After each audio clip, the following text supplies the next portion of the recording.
Good afternoon, everyone. I hope you had a good lunch. I have the enviable task of getting you out of your food coma.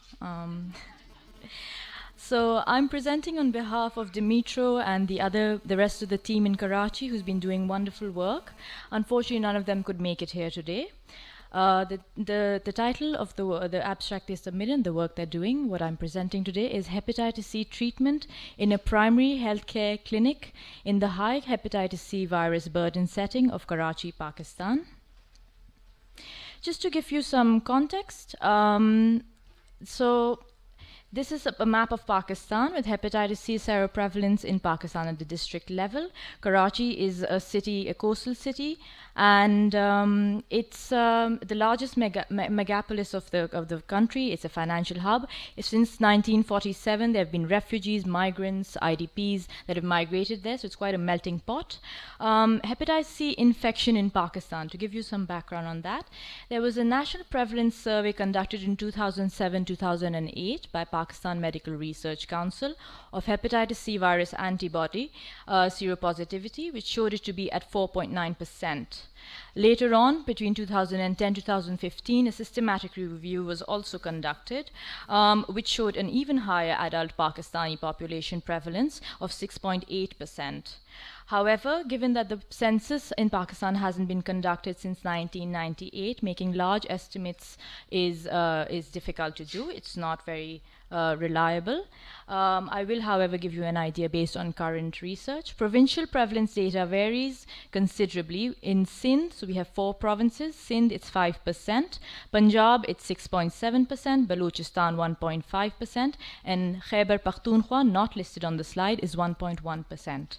There are pockets of higher prevalence. What I mean by that is that within the city, there's urban, peri-urban, and rural. You've got within districts as well as within the different provinces. So very big, different. There's a lot of variabilities of high prevalence. Yeah.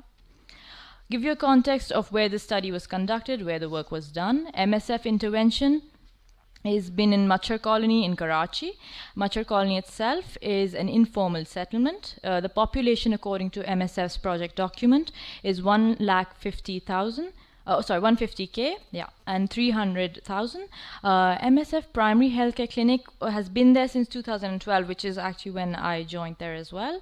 And initially the focus was on emergency care. So it was a standalone emergency care. However, they changed the project orientation and to suit the needs better to the population. And MSF is working with the CINA over there. Hepatitis C was recognized as an important health issue because of all the global work done that in this regard, and screening because of this was started by MSF in March 2015. So therefore it is now a primary healthcare clinic and it has a focus on hepatitis C. Treatment of chronic hepatitis C virus infection was also started later that year in May 2015. To give you an idea of the care delivery, it's an integrated primary care facility. It started off as a little corner in the setting, so it was a small corner, and over there it was dedicated. They had GPs there who were trained, and they were only specializing in working on this. The rest of the care, meaning the lab, the mental health support, the nurses, all of that is integrated, so it's shared with the rest of the setting and the facility. And the good thing about this is that the colony, it suits their needs, the primary healthcare setting. Screening was conducted according to WHO guidelines, so there was rapid diagnostic point of care tests. Chronic hepatitis C confirmation was done via PCR later. Then you know about the APRI score. So it's a ratio index of AST and platelets. It was used to stage initiation of the treatment, okay, for staging, so prioritize treatment. Sofosbuvir and weight-based ribavirin at 12 or 24 weeks was used, and that's why it was important. I'll come back to that as to why it's 12 or 24 weeks. It's based on genotyping. The treatment, we have hepatitis C virus viral load was conducted at baseline, end of treatment, and for 12 weeks after treatment completion to ensure there's no relapse or to check for it. Data was collected under routine programmatic conditions, and because this was the standard of care, MSF provided, its ethic review board provided an exemption in this regard. Okay, So we have the results. We have 4,589 patients of MSF clinic was screened between March 2015 and April 2016. 27% of these were hepatitis C virus antibody positive.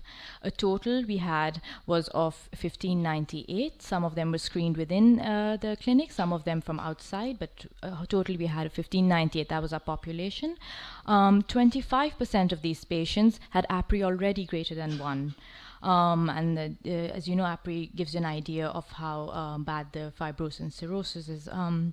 So we have 368 hepatitis C virus genotype results were already available. I'll show you that in the next slide.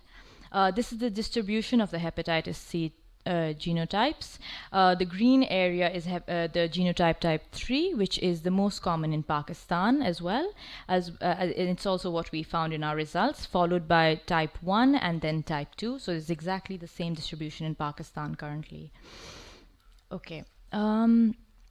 According to the results, we had 300 patients who initiated their treatment between April 2015 and May 2016. 136 of these patients completed their treatment.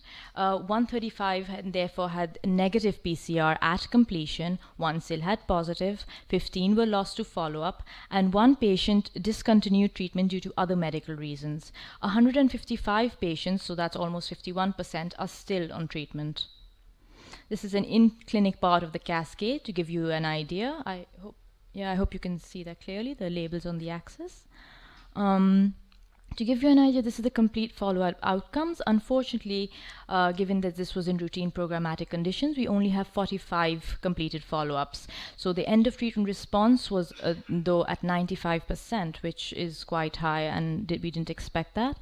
And the SVR12 was 78%. So this is comparable to a lot of clinical trials, and that was also what was very surprising. Clinical trials show between 75 to 95% of SVR, and this was 78. So that was under routine programmatic conditions, which is quite incredible. Relapse was of only 1 patient. Loss to follow-up before end of treatment was 1, which means that patient didn't complete their treatment. Only 1 patient didn't. Loss to follow-up after end of treatment was 7, which means that they finished their treatment. However, they weren't classified, and we couldn't follow up to check to see whether they relapsed or not, which was 15%. Failure was 1%. 1, which is 2%. Just to give you an idea, so the conclusions from this that we can draw, again, it's very interim, very small. You saw we had a complete follow-up of only 45. So we have to be a little bit cautious of the conclusions we draw. However, it is a simplification of diagnostic and treatment algorithm, which is pretty surprising. You would expect hepatitis C care to be in specialized centers. However, this was decentralized. If you remember, it's a primary healthcare setting. We had 78%, which would had SVR12, so that showed they had successfully been cured.